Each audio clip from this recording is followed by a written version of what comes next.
You know, one of the things we are taught early in our Christian lives is that we should find our delight in the Lord. It's a beautiful concept. David speaks about this in the Psalm 35:9. Then my soul will rejoice in the Lord and delight in his salvation. Psalm 37:4. Delight yourself in the Lord, and he will give you the desires of your heart. I was thinking about delighting in the Lord, and I thought, what are the reasons for us to delight in the Lord? I said, David delighted in God's salvation. He delighted in God's law, God's protection, God's strength, God's gifts. But then I thought of something else, and it just kind of made me see things a little differently, made me think about it a little more deeply. I thought, I delight in God because he delighted in me. He delights in me. That's why I delight in him. See, if my delight in God is simply based on me deciding to delight in God, then that's one thing. But if it starts in him delighting in me, then something changes.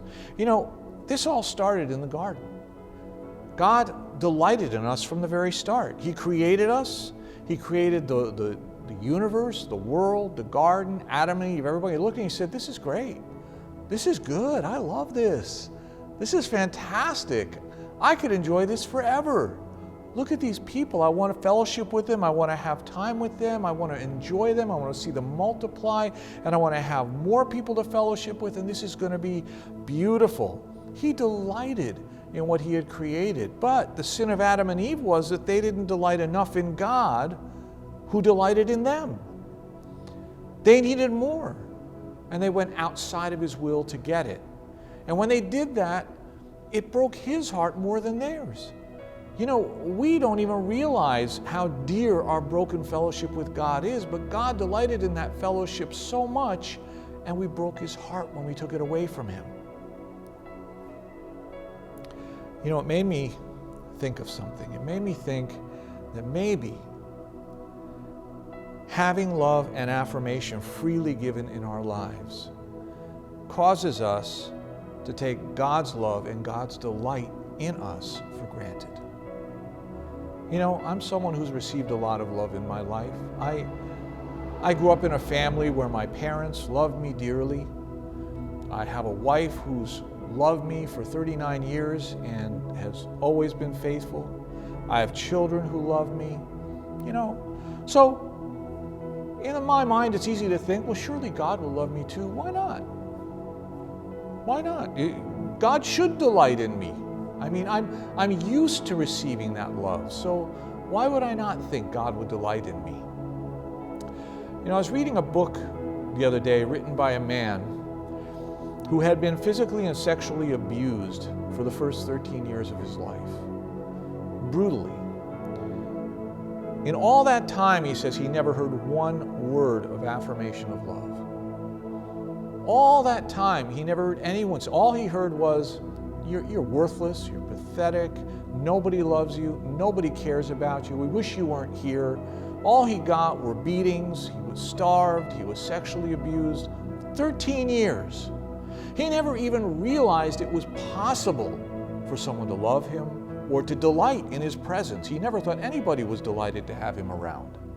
He never even realized other people could have that. He didn't even know it existed in the world. He was so completely cut off from it. And then one day as a young man, this man walked into a church and he heard about a God who took delight in him. And it brought him to tears. He read Psalm 18:19. He rescued me because he delights in me. He said, there's a God who delights in me, who cares about my presence. He read Psalm 35:27. The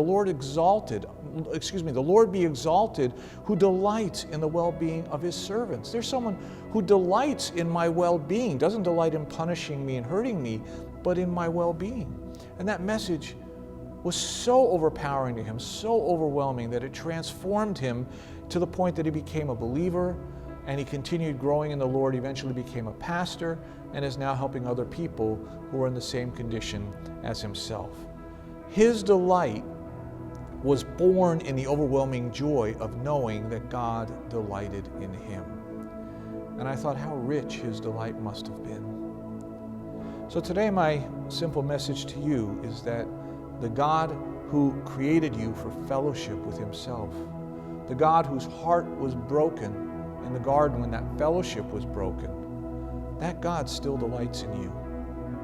Now we delight in him not just because he does good things for us, and not just because he protects us and gives us salvation and told us we can get into heaven.